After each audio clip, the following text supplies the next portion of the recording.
with part 3 of a marathon of psychosexual erotic thrillers from the 90s. So our first film is Body Double. We're going to do a couple of Brian De Palma films now. Very important film. These are 80s. Direct on this list. Definitely sort of 80s films. In fact, one of them is sort of early 80s.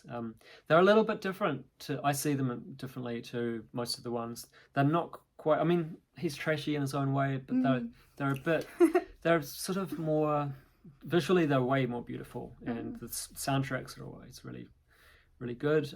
So Body Double is featuring a very early performance by Melanie Griffith. Oh, it's so 80s and gorgeous. All the fashion. I was dying. I've seen this film many times, probably so cool. Over 20 times. Which actually I shouldn't admit this, but apparently. But you're about to. I am about to, and it's one of Patrick Bateman's favourite films. And apparently in the novel American Psycho, he rented this 37 times. So I'm admitting that I have something in common with Patrick Bateman. That's so weird. Patrick Bateman had kind of good taste. He did. That book's full of lots of cultural references, like Whitney Houston, and who I love, actually. You have a lot in common. You don't do the whole facial regime. No. And I don't think you could ever be bothered wearing suits and going into It's just nostalgic for the 80s, really. I mean, that's a big part of it. But certain things, obviously, in the 80s. But yeah, I love this film a lot. It's got a beautiful score by Pino Donaggio. I know you love saying that word. Pino Donaggio. Donaggio. And there's this one song that plays with one of the voyeuristic, like we were just talking about. There's a very voyeuristic scene where a woman's getting undressed all sexy like, and there's this particular song playing, and you love that song. You play it all the time. It's very cool. It's part of the score by Pino. It's a little bit different. It's a little bit less string based and more kind of synth based. But there's actually speaking of synth based, the band Frankie Goes to Hollywood. They have a scene where they sing that song "Relax," and it's really weird because De Palma shot it like a music video, but it's actually like the characters in the film are kind of acting part of the storyline. So it's weird that this sort of song sort of happens. It's almost like a musical halfway through the film. But it's pretty cool. It's so cool. Just there's all these like punky type people. It's kind of like maybe like an underground kind of like gay club. It's porno. It's like he's going to audition for a porno. Right. Yes, that's about. Yeah, Melanie Griffith is a porn actress called Holly Body. Just a great name. Holly Body. Yeah, it is a really special film. Yeah. It's got this crazy house up on stilts. It's kind of round. Yeah. It's got like a round bed that turns around. Which is I can't remember the guy's name, but it's designed by this really, really respected architect in LA. There's a really, really good documentary called Los Angeles Plays Itself. And that's if you watch that, you'll learn more about this guy. It basically just looks at buildings that were designed in LA and all of the films that they have been featured in, like for example the really famous building in Blade Runner as well, which so many LA films have used as a location. I'm so glad I saw that film. I'm looking forward to seeing it again. It is so cool, and it's very that Hitchcock Rear Window kind of vibe. Very Hitchcockian. I mean, De Palma is really the closest thing we have to a Hitchcock. I mean, he regards Hitchcock as his mentor, and he uses a lot of the same techniques as well. And he's developed a lot of his own techniques like split screen as well. I mean, I'm sure other people have used that, but he uses it a lot in his films. But yeah, I'd give that film 4.5. Yeah, I definitely would give it 4.5. It's just the fashion alone and the whole vibe of it is so cool. So I'd get 9 out of 10 hearts. Yeah, I think it totally deserves it. Brian De Palma is he's a very special. He's a master. He really is. He's quite lovely. Yeah. Very problematic term, master. I've read recently that you can't kind of say that these days. Because of the whole. But fuck that. It's Why can't we say? Because master? I guess master, it's like masculine. So maybe it has something to do with slavery, and I was like, well, I could see that. Well, yeah, maybe that too, but I don't know. I don't think. He's very good at what he does. He's one of the best. How's that? Definitely. Problematic.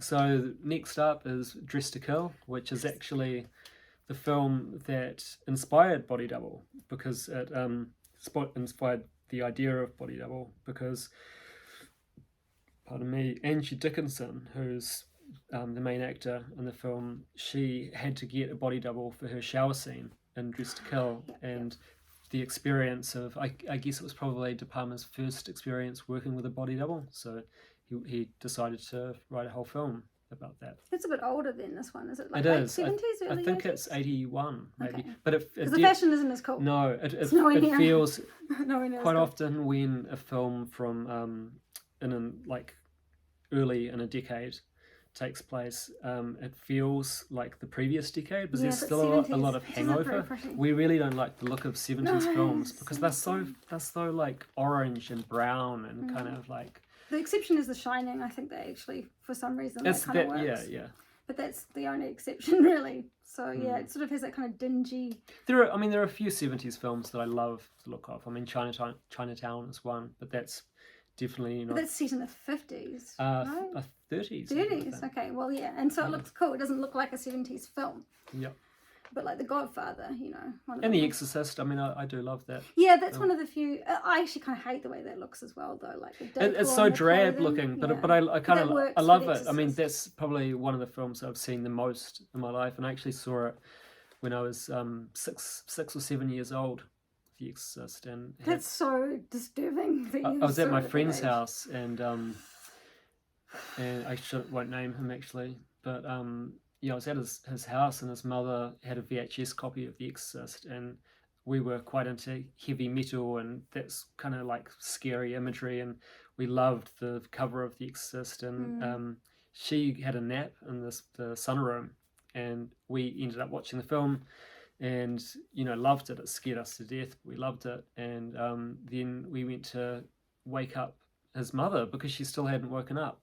But my friend... I can't believe you watched that. Snuck off and watched The Exorcist. Were you like terrified after seeing Well, that? we were. But then something more terrifying happened, which was we tried to wake her up.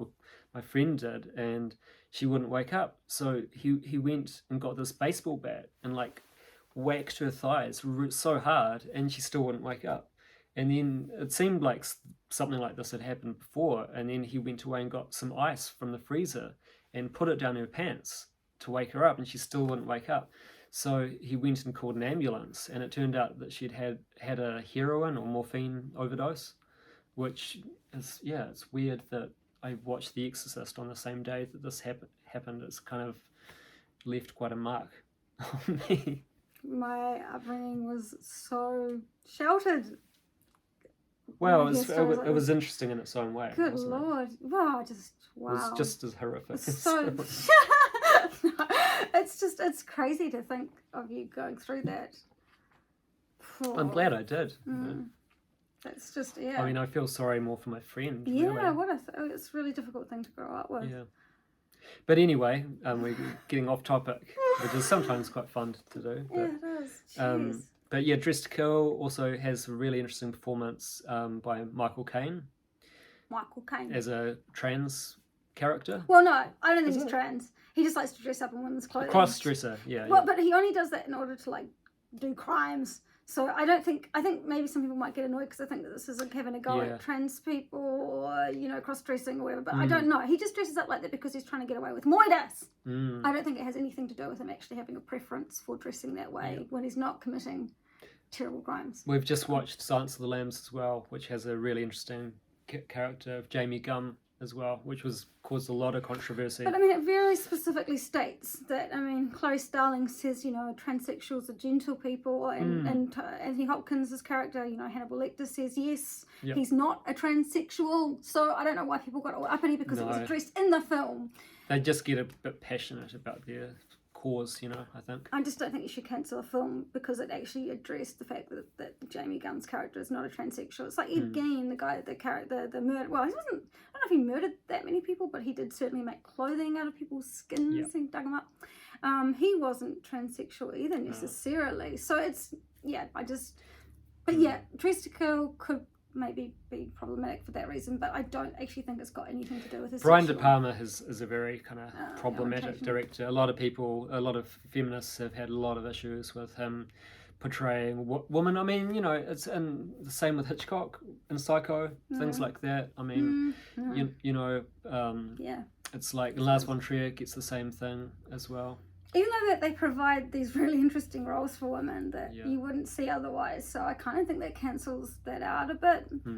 But yeah, it's a very interesting art gallery sequence in Dressed to Kill. As well. Yeah, that is very. It's cool. Probably the best thing, like visually, about the film. I just compared to Body Double, I'd give it like a 2.5 or something. Yeah, it's nowhere near as fun, so I'd say 2.5. So 5 out of 10 hearts for that. Yeah, and then we get to a 90's erotic thriller of De Palma's called Raisin with John Lithgow. He's having a grand old time playing someone with multiple personalities. He is loving it. He does. He's in his happy place. He almost kind of is similar in some ways to Jeremy Irons' performance in Dead Ringers, twins, and Nicolas Cage in Adaptation as well, but there's not as much of that kind of the same actor in the same scene going on. It's a little bit less. But I do like that film a lot, and we actually watched it's sort of a director's cut, but it's more of a fan edit because the director's cut never was released, but a fan kind of was able to obtain the original script of the notes for De Palma's original director's cut, and they kind of assembled an edit that De Palma would have been quite happy with because the film got terrible reviews when it came out, but we saw the version that people probably would have been a bit more receptive to. Yeah, well, it's the only version that I've seen, and I thought it was great.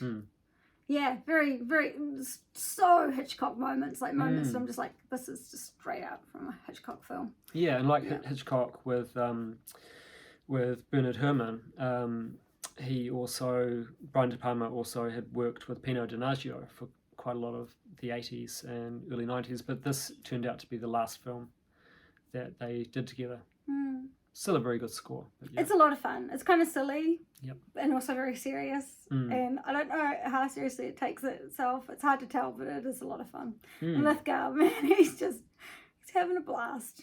And it's got that actor, Stephen, whatever his last name is, who was in Scarface, who we watched doing like a panel kind of interview, and he was like so out of it. Oh yeah, he's that guy's a weird guy. Yeah, he's a strange looks man. like he's had plastic surgery or something. Yeah, he's really weird, and he thinks very highly of himself. I'm pretty sure he's an odd person. He keeps interrupting Al Pacino and Michelle Pfeiffer in this interview. It's quite awkward, quite cringy to sort of watch. Come on, let the interesting people talk. You're just a minor character, dude. Like, why are you even here? Got this bitchy here. Yeah.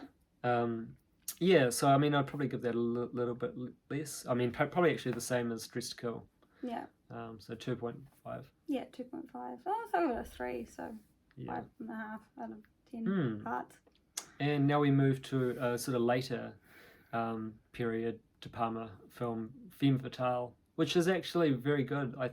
It's sort of developed a cult following, and it's got a beautiful score by one of my absolute favourite composers, Ryuichi Sakamoto. Yes, Sakamoto, you're amazing. We love you, Ryuichi. And his score for this is very, very beautiful. A lot of it's very influenced by Ravel, who just pretty much everything that Sakamoto did has been influenced by as well. But yeah, it's got a performance by Rebecca Roman. I don't know if that's the correct way to say her last name. She was kind of the one with the terrible accent. She does this. She cannot do accents. French accent. It's very bad, but it's quite jarring. But takes you out of the moment. It's like Pepe Le Pew or something. Yeah. It's like very hammy, but the thing is, I mean, it's so bad. But she is playing another character who's supposed to kind of be speaking French for the first time. So maybe it's intentionally bad. No. I don't know if she. who knows if it was intentional or not. But we've got Antonio Banderas, who's like a very big character in it. He plays a gay guy he pretends to be gay very briefly, which is like so... in this one scene, and it's so campy, but it made us want to see him in a role entirely like he's that. He's just gay the whole time. He's so good at it. We've watched, if you remember, Parallel Mothers and quite a lot of Almodovar films recently, and so we watched quite a lot of early Antonio Banderas performances, and he's brilliant. He's so good at being flamboyant and just like campy, and I loved it. I was living. He's like a peacock or something. I was living for it. I wish I could see more roles with him like that. He just lit up when he was playing that character. And Melanie Griffith, who we've talked about quite a lot, she is married to Antonio Banderas, and she actually talked him into doing the role, kind of as a thank you to Brian De Palma for directing her in Body Double. So that's kind of interesting. Yeah, and it has lots of lovely twists and turns. It has some really cool scenes where there's just like a lot of water flowing through an apartment, and like the aquarium full of fishes flowing over, and it's got lots of very stylish. Mistaken identities, stolen identities, cool themes, really beautiful images that look like something almost out of a music video. Visually, it's really neat. I think it's a lot better than Dress to Kill and Raisin Cane. I would say that it's nearly as good as Body Double, but not quite for me. So that's kind of how I'd rate it. So what? I'd give it, I don't know, like 7, 8 out of 10. Yeah, about that. Yeah, about that. Yeah, it's definitely worth a watch, people. And now we get to a very weird film that's a few of these next ones are quite sort of outside. Crimes of Passion. It's a Ken Russell. What? Film. I've had this, got the weirdest song in it that it's like, it's a lovely life, and it just got stuck in my head. You keep singing it. Every now and then it just comes into my head.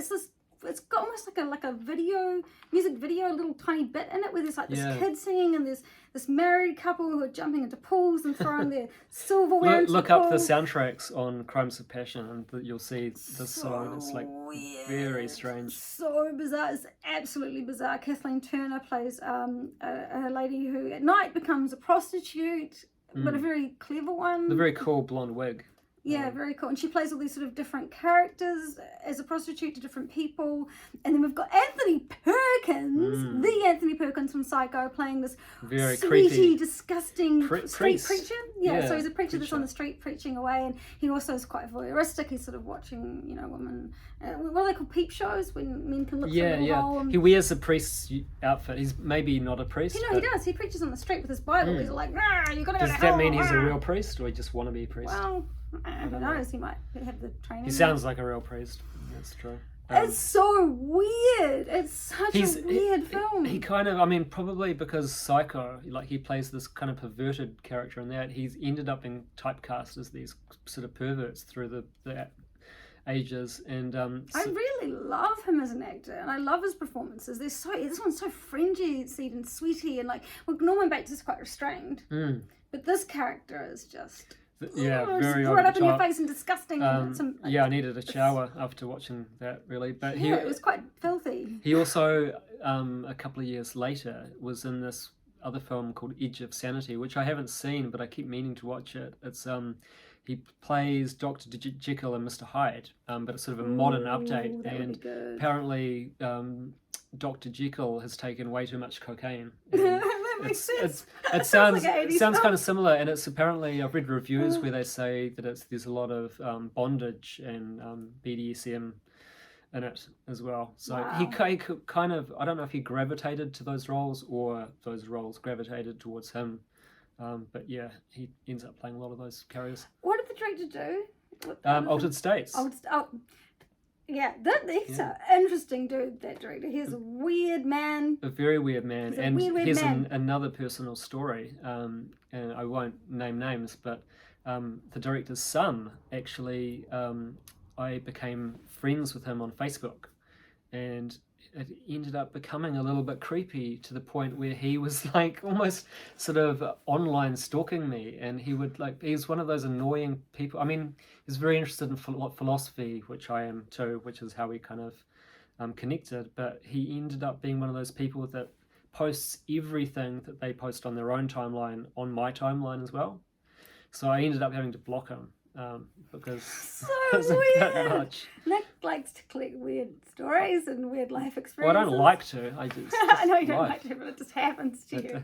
It's just thrust upon you. But Ken Russell is a very interesting director, and he has those very interesting kind of edits where there'll be suddenly like some woman with like a fetus in her mouth or something, just like flashing on the screen, like really weird sort of things like that. Yeah, like just flashes of Altered States was like that anyway. There's sort of throughout this film, there's sort of flashes of erotic art from like Japanese sort of antique sort of erotic art, just also in different art imagery just flashing up. Yeah, it's like being on like psychedelics and alcohol and ketamine, and he did one weird. called The Lair of the White Worm. Oh, that's bizarre but good. Yeah, that's like that is a cool film. He did Marla as well, which was pretty good. Less crazy, but more of a biopic. But yeah, interesting film. Definitely watch if you want to watch something weird that you've never seen anything like before. Yeah, I'll definitely be watching that one again. It's the first time I'd seen it, so I'd probably give that 3.5, 4. Yeah, I'd give it a 3. It's about 7 out of 10, just because it's kind of amazing. It is, and it does stick with you. Nothing like it. Yeah, and Kathleen Turner doing a role like that too. I mean, crikey. Next up is The Adjuster, which is another very weird one. It's by the Canadian director Atom Egoyan, if I'm saying that correctly. Yeah, but I like that. Was really, it was kind of understated. So whereas that last film was very, very over the top, this one's very kind of subtle and sort of pulls back, but it's very weird. It reminded me kind of Twin Peaks. The music was quite similar to Angela Badalamenti's scores for Lynch, and it featured Elias Koteas, who's in Crash, which is something we're going to get to quite soon. He's a great actor. I think it's quite weird though, because I think he's quite religious or Christian in real life, and he plays these really crazy kind of, a bit like Anthony Perkins, these quite sort of demented, sort of perverted sexually perverted characters that are really on the edge. But he's a Christian in real life, which makes no sense because he plays these characters very convincingly. And in this film, he plays an insurance guy who's kind of like, finding new clients when their houses burn down, and then he ends up sleeping with them in motels, and it's sort of about his own married life, and it's quite a sort of twisty story, but very interesting direction. I've seen a couple of films by this guy. One is called Exotica, which is really good. Similar sort of sleaziness in it, and I saw this one called Remember, that where Christopher Plummer plays like a sort of an ex-Nazi, or is he? That's sort of the mystery in the film. But it's he's a really good director anyway. Yeah, very intriguing and quite an interesting take on this genre. Yeah, someone I'd like to see more films by. I was very intrigued by it. I was quite impressed. Yeah, so I'd probably give that 3.5. Yeah, same. So about a 7 or 8 out of 10 hearts for that. And next is